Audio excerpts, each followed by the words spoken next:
Olá! Este vídeo é uma apresentação dos fundamentos teóricos e demonstração do Rocket Socket. Se você está com pressa e quer pular direto para a demonstração, siga as orientações que estão aparecendo no seu vídeo. O Rocket Socket é uma introdução poderosa à ciência da computação, pensada originalmente para estudantes de design, mas com potencial de ser utilizada por aprendizes de qualquer área. O poder de Rocket Socket vem das ideias poderosas que orientaram o desenvolvimento do ambiente e da abordagem de aprendizagem que o acompanham. Essas ideias não são novas. Muitas delas foram originadas ainda nos anos 60, no trabalho de pesquisadores pioneiros como Seymour Papert. Papert e seus colaboradores estavam interessados nas consequências da introdução dos computadores em contextos de aprendizagem. Nesse momento, apesar do interesse inicial pela programação, eles perceberam que a introdução desses dispositivos naqueles espaços permitiria refletir sobre os processos reflexivos das crianças, como elas pensavam sobre o próprio pensamento, que tipo de estratégias elas podiam adotar frente a problemas, projetos, criações que elas queriam desenvolver. Nesse período, a gente observou o surgimento das tartarugas robô logo, que eram utilizadas por crianças para desenhar, utilizando princípios de geometria diferencial, como na imagem que está aparecendo. Os computadores pessoais surgiram um pouco depois, e ainda assim permitiram ampliação das investigações de Papert e seus colaboradores sobre o potencial mesmo da computação nos espaços de aprendizagem. A imagem que eu estou exibindo é de um Apple II e vocês percebem um robô um pouco mais elaborado fazendo o mesmo tipo de desenho que é exibido na tela. Nos primeiros experimentos conduzidos pela equipe, os computadores eram pesados, grandes, de uso compartilhado e não dispunham de tela. Então o robô era a forma por meio da qual as crianças viam o resultado de suas ações programando o computador. Ao instruir o computador sobre como fazer o desenho, as crianças aprendiam sobre computação, geometria, matemática, arte e também sobre a própria forma de pensar. Os computadores, como objeto para pensar, ajudavam nesses processos que são meta-reflexivos. Ajudam a gente a compreender heurísticas, estratégias de resolução de problemas e muitas outras questões fundamentais para se discutir a aprendizagem.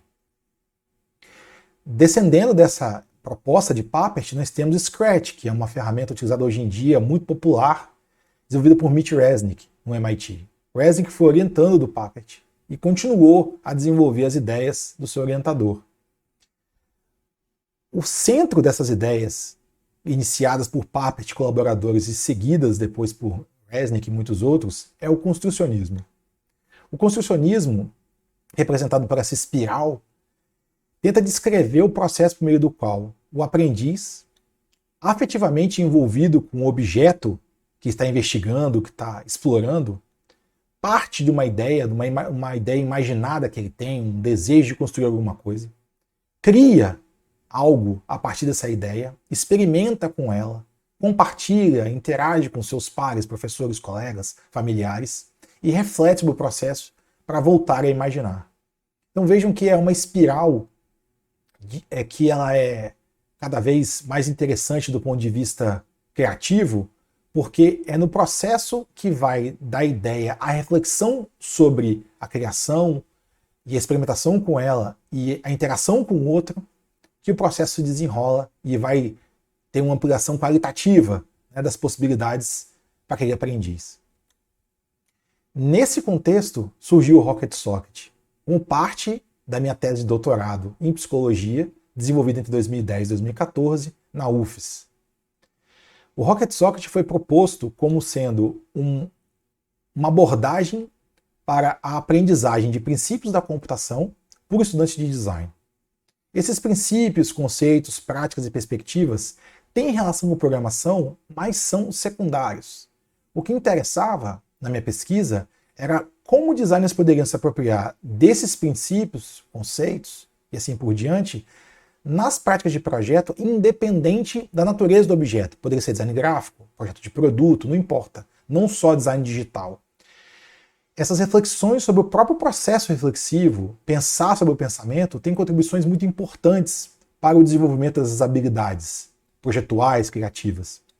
E eu fiz uma pesquisa com estudantes de design de diversas instituições, tentando entender como eles pensavam a computação. E o que ficou claro naquele momento é que a computação era muitas vezes associada a computadores. Então, um dos objetivos originais do Rocket Socket era desvincular a computação dos computadores. Tentar apresentar para os aprendizes que há possibilidade de aplicação daqueles princípios em diversos domínios, em diversos contextos. O Rocket Socket, então, foi pensado como um jogo de tabuleiro físico, uma linguagem de programação igualmente física, feita por peças de encaixe, em que se controlava o movimento de um foguete sobre esse tabuleiro, que deveria coletar estrelas enquanto desviava de asteroides. O tabuleiro do Rocket Socket, que ele é formado por 8 células na horizontal e 8 na vertical, um total de 64 células, era ocupado por estrelas e asteroides, e o foguete deveria se movimentar sobre esse espaço para poder cumprir o trajeto, né? O objetivo do aprendiz, lidando com o foguete enquanto elaborava o trajeto, era aprender conceitos da computação. Existe uma semelhança óbvia entre a lógica de Rocket Socket e Pac-Man, que é um jogo clássico, onde você tem também um agente que caminha por um labirinto, tentando comer as pecinhas, desviando de fantasmas e coletando itens especiais que aumentam o poder desse agente. A semelhança ela não é por acaso. De fato, as primeiras versões de Rocket Socket eram um Pac-Man, mas um Pac-Man programado. Você programa, em vez de controlar com o teclado ou joystick o comportamento desse agente, você programa o que ele deve fazer uma vez transitando pelo labirinto. Rocket Socket, então, tinha uma linguagem física, né, que os elementos primitivos diziam respeito ao domínio das ações do foguete. Se mover, girar 90 graus de horário, anti-horário, estruturas condicionais, repetições, algarismos para você poder fazer operações, enfim, você tinha uma série de elementos primitivos na linguagem que eram combinados em sentenças que seriam interpretadas pelo computador teórico do foguete. Cada organização do tabuleiro, ou seja, cada missão do foguete coletando estrelas era baseada numa carta que você tirava de um bolso sorteado e essa carta trazia a disposição dos elementos no tabuleiro. Além disso, a carta informava também a complexidade do trajeto, alguns tipos de informações sobre os comandos, as instruções, né, que seriam válidas naquele contexto. Enfim, era uma perspectiva de se trabalhar com um jogo de tabuleiro físico para discutir conceitos da computação. A parte mais importante desse processo todo era o mapa. Esse mapa ele é uma cola do pensamento. O aprendiz, antes de executar propriamente dito o código que ele elaborou, ele deveria representar nesse mapa como ele imaginava os estados do tabuleiro à medida que o programa que ele criou fosse executado. Era como se fosse uma previsão do que aconteceria, considerando o estado inicial do tabuleiro. Observe embaixo da cópia desse mapa que a participante representou, né, numa linguagem dela que ela mesma criou, o que ela imaginaria que estava, o que tipo de instrução que ela estava dando para o foguete e como aquela instrução se desenrolaria nos estados subsequentes do tabuleiro, certo? Quando a gente olha para isso, então, a gente começa a perceber como que o Rocket Socket funcionava. Vocês estão observando um vídeo dos testes da versão física, em que a aprendiz está comparando o mapa que ela fez com as transformações decorrentes do movimento do foguete no tabuleiro. O foguete está coletando as estrelas e ela está seguindo os passos que esse foguete faria. Nesse momento, eu faço uma intervenção e pergunto para ela se ela reconhece que os estados do tabuleiro refletem de fato aquilo que ela imaginou que ia acontecer, e também peço para ela repetir para ela conferir isso. Então, nesse momento, eu estava discutindo com ela, por exemplo, repetições de comandos, sequências qual tipo de instrução deveria acontecer antes da outra e onde aquilo estava no pensamento que ela tinha feito anteriormente à execução do tabuleiro. Se ela encontrava algum problema, algum bug no código, por exemplo, ela tinha uma cópia prévia do pensamento dela para poder tentar descobrir o que estava acontecendo. Observem então que o objetivo do mapa era que ela sozinha encontrasse o problema, o bug do planejamento que ela fez. Então, você tinha uma possibilidade dela sozinha encontrar o caminho para resolver as dificuldades e seguir em frente. Depois da versão física do Rocket Socket, ainda no final da tese, eu tentei propor uma versão digital, já imaginando a possibilidade de aumentar o acesso das pessoas a esse tipo de solução. Esse protótipo não foi muito para frente por N motivos. O principal deles é porque eu achei que a linguagem de peças de encaixe perdia um pouco de sentido na tela, especialmente porque nós já temos Scratch e outras linguagens de blocos que são muito boas, mas ao mesmo tempo ela mostrou o potencial de uma outra questão, que é você simular o computador do foguete de maneira mais rica. E esse foi um dos objetivos principais dessa primeira versão para tablets. E essa ideia da versão para tablets, ela é um princípio do que o Rocket Socket, feito para a web neste momento, vai utilizar. O Rocket Socket ele está integrado ao Fred, que é um ambiente virtual de aprendizagem desenvolvido para o ensino remoto, que você consegue já inserir atividades do Rocket Socket no Fred. Então, no restante desse vídeo agora, eu vou explicar como o Rocket Socket funciona, demonstrar o funcionamento dele, e também sugerir caminhos para discussão dos conceitos da computação, que eu apresentei nos slides anteriores, no ambiente Rocket Socket. Vamos lá. Este é o ambiente Rocket Socket. O tabuleiro na versão digital está aqui. Aqui é a área para escrita do código que corresponde ao plano de voo. E nós temos informações um pouco diferentes que não existiam no tabuleiro físico.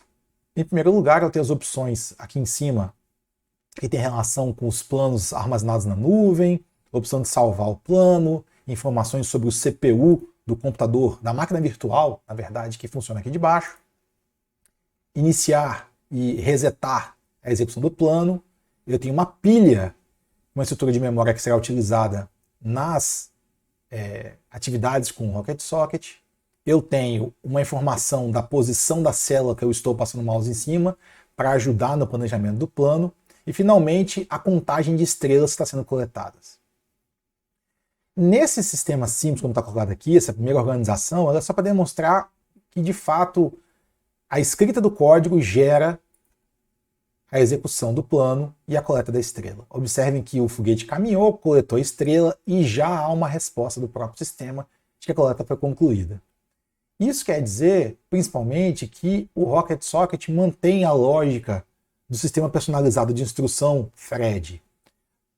O aprendiz pode ficar sozinho trabalhando nas atividades no seu ritmo, de acordo com os seus progressos, e à medida que ele consegue concluir o plano de voo, o próprio sistema se encarrega de dizer para ele qual foi o resultado do planejamento que ele fez. Nesse caso aqui, observem que ele diz a quantidade de estrelas coletadas, o tempo de execução, o total de movimentos que foi realizado e as instruções do plano. Observem, 3 instruções, 1 movimento. Uma instrução, 2, 3, uma instrução de movimento. O ambiente também faz esse cálculo para ajudar na otimização do código. A gente vai ver isso com um pouco mais de calma daqui para frente. Aqui embaixo eu tenho o console, que dá as informações de erro, alertas de problemas na linguagem, ações bem-sucedidas, ele aparece aqui embaixo, sempre. E eu basicamente tenho aqui a opção de visualizar os meus planos na nuvem. Eu também consigo carregar um plano editado na minha máquina local, porque o Rocket Socket tem uma versão offline que funciona localmente na máquina sem precisar de internet. Então você consegue editar localmente um plano e mandar para a nuvem e vice-versa. Aqui é o outro caminho, eu posso salvar esse plano na minha área na nuvem. Então vou colocar teste aqui, por exemplo, salvar. Ele fica disponível. Se eu voltar no cloud aqui agora, ele está exibindo entre os planos que eu tenho armazenados online, né?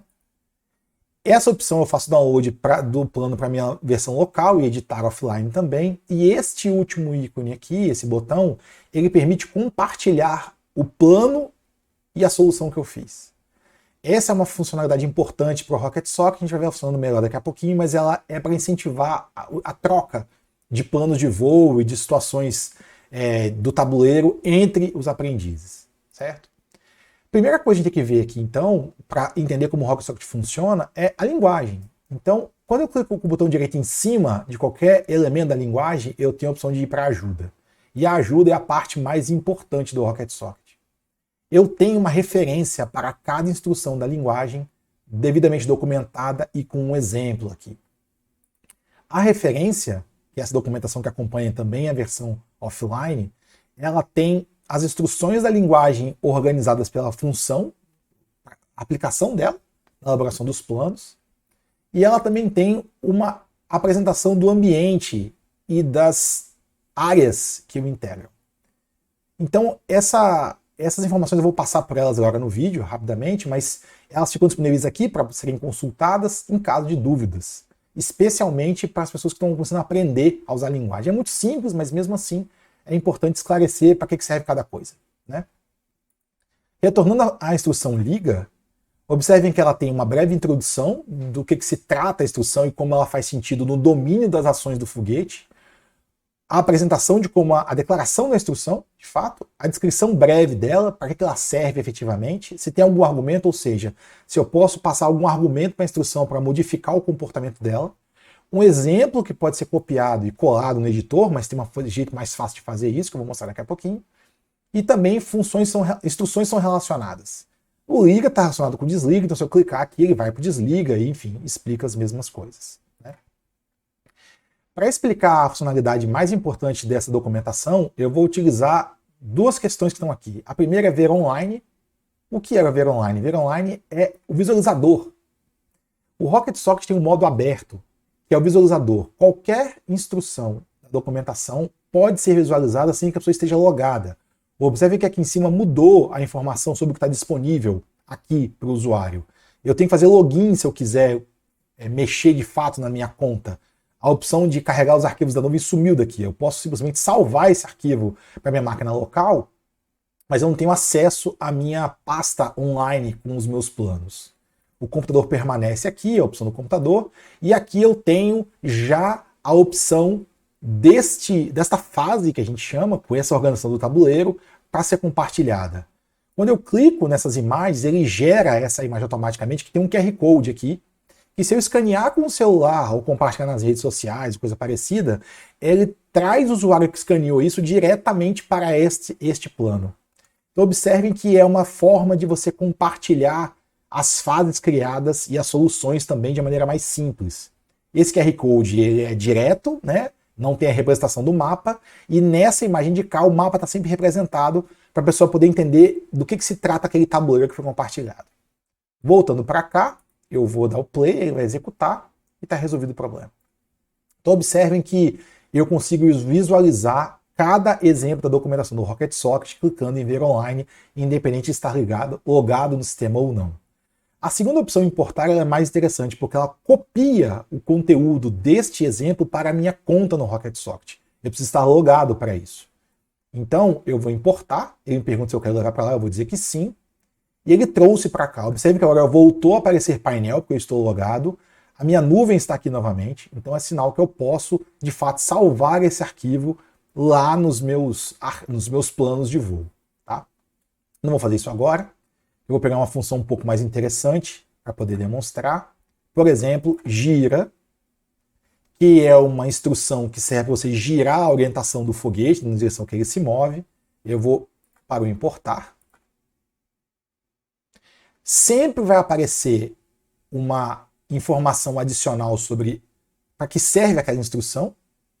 Eu dou iniciar e aqui está o mapa um pouco mais elaborado, já com os asteroides também, e o plano de voo está aqui. Se eu mando executar, ele vai fazer a coleta. O contador é um pouco mais longo também, agora ele tem 4 estrelas para poder ser coletadas, né? e quando ele conclui a coleta, ele encerra e já traz a informação novamente do tempo de execução, total de movimentos e as instruções. Vejam que eu tenho mais instruções do que movimentos. Existe uma questão a ser discutida de otimização de código mais para frente, que ela tem relação com isso. Como eu posso automatizar movimentos, reduzindo a quantidade de instruções que eu faço, mas mesmo assim conseguindo atingir o objetivo que eu quero, né? Uma questão importante que eu posso demonstrar aqui, além do resultado do plano de voo, é o CPU. O CPU, que é o coração da máquina virtual que roda debaixo do Rocket Socket, ele tem não só as instruções que passaram pelo CPU, com os respectivos argumentos, no caso gira 90 graus, enfim, e as outras instruções não têm argumento nenhum. As variáveis, se houver variáveis, né, no plano, elas vão ser exibidas aqui. O estado da memória do CPU é um CPU limitado, é um computador muito simples, de propósito, justamente para você poder explorar o potencial de questões de memória, recuperação de dados, enfim, usar a pilha, né, nos planos de voo, e principalmente o histórico, que é uma das partes mais importantes para se depurar código, para fazer testes, para discutir os princípios da computação mesmo, que tem a ver com você testar, depurar, tentar encontrar problemas sozinho, investigando o resultado. Lembrando que na versão física havia o mapa de papel, o histórico cumpre o papel desse mesmo recurso para pensar. Quando eu aciono o histórico, ele me mostra como o tabuleiro estava no momento que aquele comando, aquela instrução foi dada ao foguete. Então eu consigo visualizar como se fosse um fantasminha do foguete por cima do tabuleiro para entender o que aconteceu na medida que o computador executou o plano.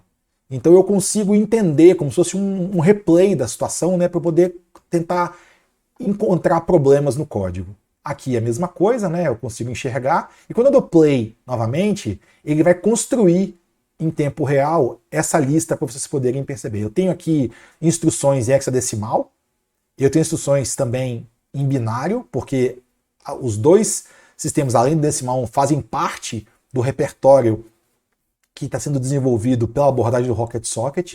Então vamos discutir sistema de base 2 binário, base 16 hexadecimal, base 10 decimal, como eles conversam entre si, né? E ao mesmo tempo a memória também aqui do computador varia em função do programa que está sendo escrito, né? Quando eu salvo então esse programa na minha pasta online, ele está salvo ali agora na nuvem. Se eu for para o meu painel, vai aparecer a lista dos meus planos. Então eu sou aprendiz, aparece o nome do usuário aqui em cima, e veja que ele já está mostrando uma previsualização do plano que eu tenho salvo. E se eu clicar nele, ele volta para o editor, do jeito que eu deixei, para poder voltar a trabalhar no código. Esse tipo de estrutura aqui, né, que é a estrutura básica de encontrar o meu painel, que está colocado como sendo o repositório de tudo que eu fiz, esses arquivos eles ficam disponíveis para o aprendiz informar no thread quando uma atividade envolve o Rocket Socket. Então, automaticamente, o que eu salvo aqui na minha nuvem aparece lá. Para poder avançar um pouco mais na apresentação e mostrar uns exemplos mais complexos, eu vou sair da minha conta de aprendiz e logar na conta de professor ou monitor da disciplina para mostrar recursos um pouco mais avançados. Vamos lá. Muito bem, já logado como professor, eu tenho muitas coisas adicionais na minha nuvem armazenadas, mas eu também tenho uma coisa nova aqui, que é o editor. Essa é a parte talvez mais interessante para os professores, que é como eu elaboro as fases, é o equivalente à criação das cartas do tabuleiro físico, né? Então, para poder, antes de mostrar o editor, eu vou pegar uma cena um pouco mais complexa, que é uma fase um pouco mais complexa, que envolve um tabuleiro bem mais cheio, ele tem 28 estrelas e ele tem muitos recursos da linguagem devidamente utilizados. Ele tem laços, eu tenho procedimentos, eu tenho uso de variáveis, para poder mostrar um pouco do potencial expressivo da linguagem e, ao mesmo tempo, demonstrar que esse tabuleiro complexo, que faz uma espiral, o trajeto do foguete é uma espiral, é resolvido com uma quantidade muito reduzida de código. Lembrando, o objetivo do Rocket Socket não é código, não é programação. É discutir os princípios da computação. Mas o código está aqui de uma maneira simplificada, com uma sintaxe muito curta, muito concisa, lembrando bastante como o logo funcionava, para que o aprendiz se detenha aos princípios, aos conceitos, às práticas e perspectivas, não só a escrita de código. Para escrever código, sem ter esse acompanhamento todo, sem ter o monitoramento do CPU, temos Processing, por exemplo, que pode ser utilizado complementarmente ao Rocket Socket, mas aqui o objetivo é discutir conceitos, né? Vou mandar executar então esse plano de voo. O foguete já está andando um pouco mais rápido, inclusive, porque eu mexi na velocidade dele. E observem que ele está fazendo o trajeto. Esse plano de voo, ele usa a pilha também, que está aqui em cima. Observem os movimentos que a pilha faz. Os dados entram e saem da pilha rapidamente, porque ele já está fazendo o cálculo necessário para poder restringir, né, a curva da espiral que ele está fazendo. E aqui ele concluiu a coleta, 28 estrelas de 28 em 26 segundos. Ele fez 28 movimentos com 17 instruções. Lembrando que eu acabei de comentar de que eu consigo, utilizando o conceito da computação, reduzir a quantidade de instruções sem perder a quantidade de movimentos que eu preciso para cumprir o plano. Aqui no CPU eu tenho um histórico bem mais longo, né, porque o trajeto foi bem maior. E aí isso mostra tudo que o CPU fez para poder controlar o foguete no trajeto. Eu tenho as variáveis em uso aqui com o respectivo escopo delas, então se a variável muda à medida que o plano está sendo executado, essa tabela também é atualizada, então é uma forma também de depuração do aprendiz olhar para o código e saber o que está acontecendo. E eu tenho um conjunto bem maior também de instruções que passaram pelo CPU com os seus argumentos, que podem ser inspecionados também aqui. E por fim a memória, né, que por ela ser limitada, um plano desse um pouco maior ocupa mais espaço na memória, né?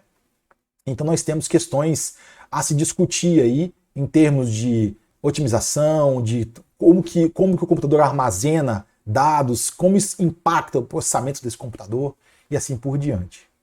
Retornando ao painel, então, como que uma fase dessa é construída? Como o equivalente à carta é construída? Eu tenho um editor que fica disponível para professor e monitores e também para os aprendizes a partir de determinado momento, né, do andamento da disciplina. E você basicamente, quando vem para o editor, você consegue literalmente construir a fase. Então vejam que a fase está aqui para ser editada e eu posso apagar os elementos, reposicionar do jeito que eu achar melhor, mudar o desenho, enfim. De uma maneira simples para o professor poder pensar que conceito da computação ele quer explorar naquela fase. Ele coloca a instrução aqui, sugere até um código inicial para o plano de voo, ele pode sugerir uso de comandos, coisa parecida.